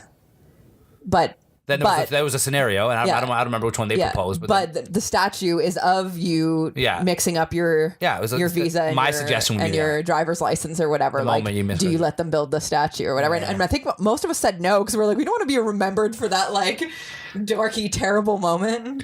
But that's I think anyways. It's just because, and it's a thing I'd like to talk about after this. But with my comedy writing, it's funny how the best writing isn't even really writing. It's not like writing a whole thing out. It's just you've really slowing time down and being like, oh, it's so funny that this happened. Yeah, in the case, it's like you slow time down and you notice that these 2 band members don't know when the song ends, or I notice that I don't know which fucking card is which. Or the big one that the internet's noticed recently that they're really obsessed with, and this is a good example of like slowing time down, being like, oh, isn't it funny that the whole thing that it takes you 2 tries to put the USB in and it's always the wrong try first. Have you seen this? Yes. It's like a huge internet meme everyone's talking about. Yeah. But that's such a Seinfeld-esque, isn't it funny that like slow time down, this is like this funny moment. Yeah. It's funny that it always seems to be wrong, and we all know that it's not always wrong. Sometimes it goes in the first time, but we all remember that moment where it didn't, and it's just like, yeah. So as I'm writing comedy ideas, a lot of the time that's what it is. It's just like this thing that happens that it's really funny that we just do constantly. It's funny that you say that you don't have to write though, because what I've found with stand up is that the ideas like that are the easy part. Yeah, you just get those ideas and you observe those moments in life, and like the writing around it and writing it into something that you can say to people and that it would have a flow to it is the difficult part. Yeah. The joke, the joke isn't the hard part. It's getting to it that's the hard part, you know? Oh, no, totally. I just mean that a lot of the time when you're sitting down to write a joke, I guess this is what I was saying. You sit down to write a joke, or I'm not writing jokes so much, but you're sitting down to write something funny. You're like, now what's funny? You start playing around with ideas and like look at things that you thought were funny in the past, maybe that you tweeted or whatever. And it's like you try to find one of these funny ideas. But a lot of the time, if you just slow time down and you were like overanalyze some little thing that you do, everything we do is so weird and neurotic and forgetful in this case that it's like the jokes kind of write themselves based on that, because it just gives you a really great little like, because what we're talking about is premise development, I guess, and it's like, okay, I'm trying to think of like a great premise to write a joke about. It's the most fun for me just to think about that, like a little thing that happens in just over the course of 1 or 2 seconds. Another one I wrote on Facebook today, and this is a thing comedians have talked about, but it's another example of this. But when you're in the shower and you forget to bring the towel, and that like when you fucking realize you're like naked trying to go, it's just like that moment you realize you don't have a towel after a shower. It's like, that's a funny moment. You're like, I'm a fucking idiot and I'm naked and I'm wet, and how am I going to solve this? Last thing I wanted to talk about on my list, because it's so interesting and I'll forget about it if we don't talk about it now, is can you tell people what you know about the Home Alone 2 Talkboy? Because this shit blew my mind, and I'll talk about it too, but I just like, you know more than me in terms of like what you remember and then what you looked up. And then can I say like how the conversation was spawned and stuff? Yeah. So last night we were watching Home Alone 2, and that is the one where he has the Talkboy, which is like a handheld recorder that you can record stuff and then play it back in slow motion. I believe it also played it back in fast motion, which they did not do on the movie. He just used the slow motion one. I'm the father. I'm the father. Credit card, you got it. So Anthony was like, oh, this movie must have popularized it. They must have had crazy sales out, because I had one growing up. I remember my parents. Did you? I didn't have one. Yeah, no, they bought it for me maybe like a year or two after the movie came out. I remember loving the movie, and so they got it for me, and it was so much fun. I might still have it somewhere. Oh wow! But now we could use it in the podcast room. Let's look for it. Yeah, I will. Yeah, and so I was like, I'm pretty sure the movie was the first time it was ever shown. Like, I think they made it for the movie, and you were like, no, there's no way. They don't really do that. They don't invent toys, new toys like that for a movie that's not about the toy. Yeah, I know what you're saying.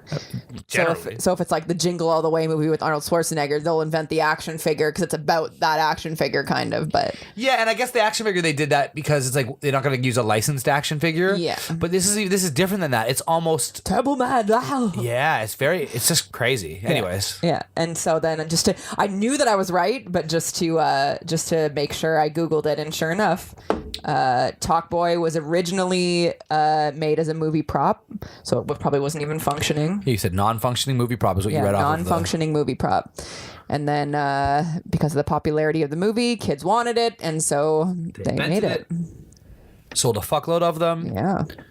Home Alone 2, great sequel, one of the great sequels of all time. Talkboy, made for the movie. I'm curious as to what company it is, like Hasbro or what.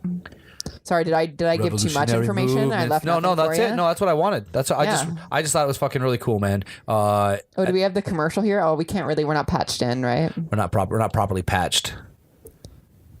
We'll play the commercial for you. Today I read that one of the most tweeted about things on the Twitter was people want to fuck the Grinch. Oh, that's really funny. What are your feelings about fucking the Grinch? Like, if the Grinch was a real person. So you know how in movies where there's like sometimes there's live action with like a cartoon character, and then they're like he's like dating a real human.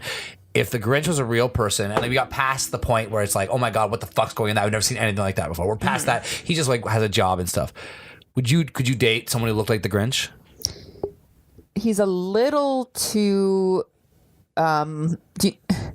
I guess maybe I'm picturing the Jim Carrey one, because I am thinking of what was the character? He's very ugly. What's the character in Man on the Moon? Tony Clifton. That's who I'm thinking of. As if the Grinch was a human, he would be Tony. Clifton. No. He would look like the Grinch from The Grinch. No, I know, but do you know what I'm saying? He just has that kind of like attitude, and that's not sexy to me. No, that's not sexy. You know what I mean? The long fingers and the belly, and like that's the not like. Sexy. But the long fingers, though. I don't know if long, skinny, furry fingers is what I want. You've never had fingers that deep. You don't know if that's your thing. You might have a second G spot you don't know about. It's the H spot. I knew it. I knew you were gonna say it. I was like trying to go through the alphabet really quickly. But I've heard a similar thing, and that was when the movie It came out, with the new one, not the Tim Curry one. People were like, "Oh, I want to fuck It the Clown," and there were so many memes about it. And to be honest, that one I got a little bit, because when you watch the movie, and I think it's because the actor's kind of sexy too. When you watch the movie, I'm kind of like, I kind of get it, but it was a whole phenomenon thing too, where some people are like, yeah, like I want to fuck It the Clown. I fantasize about It the Clown. Like what if you, but not It like as a demon. You mean like It, like if he moved into town, like he's just like a guy in town. No, he because I think he would in still IT. be scary. I think the part of the sex appeal is that he's kind of like scary, and he's gonna like. Oh, so you don't like my It works in IT joke? No, because if he works in IT, that takes all the appeal away. Did you get it though? Oh, I like what you did there. Okay. Sorry, I had to make sure we slowed everything down to acknowledge. I like what you did there. Oh, tell me if you think this is a funny roast joke. There was a guy who was up on stage. So the thing I've been trying to do lately is I kind of like roast people in my head, not in like mean ways. No. It's actually like comedy practice. So if I see someone on stage, and it's usually, me, I'm not that mean. It's usually like something that they would also laugh at. You know what I mean? And there was a tattooed guy. I think he had neck tattoos on stage, and I was like, "You look like Post Malone if you were to like fail at rapping and just worked at an office job. You look like Post-it Malone." Oh, I like Post-it Malone. That's pretty good. I need to work on the wording of the beginning of it. Post-it Malone's great. That's pretty good. I like it. Yeah. Wow. But it would have to be the right guy that you're insulting, right? Wow, yeah. That's a good one. So I alluded to it earlier. This is the end of the season. 21 episodes. We had who do we have on the season? We had all of our best friends. Mm-hmm. Well, we can look at here. Yeah. We had Mike Carosa. Comedian Mike Carosa. We had Andy Hawk. Graydon, label partner. Donnie Yonder, rapper. Meyer Clarity over from Heavy Ox as well. Our friend Tynan and Katie. Comedian Paul Fedge. Producer, photographer Notion. Social media guru Lynn. Our friend Maya. Shayla. Comedian Ian Fergus. Those are the guests, right? And then we did a couple of ourselves as well. Yeah. We got married this season. We did. I'm trying to think of anything else significant. We got this dope ass sign this season from Graydon and Jen and Tynan and Maya. Mm-hmm. A lot of exciting things to come in the new year. We have some plans for different visuals we want to do, different formats we want to try. Yeah, it'll be good. Dun, dun. I'd like to get a second camera this year, so we shoot from two angles. Yeah. That's kind of what I meant by format. I kind of used the wrong word, but okay. And I also guess I spilled the beans. Yeah. We're gonna improve the audio, make the headphones sound better. We're going to make the microphones sound better. Notion's gonna help us with that, and we're gonna shoot it, I think, a little nicer with two cameras, so you can get in close for the fun and the antics. Thanks so much to all our day ones who were here from the beginning, and thank you if you're a new first-time listener, and hope you like what we have in store for 2019. Yeah, damage goods. Thanks for hollering. Thanks for sticking around. Catch you in the new year. Peace.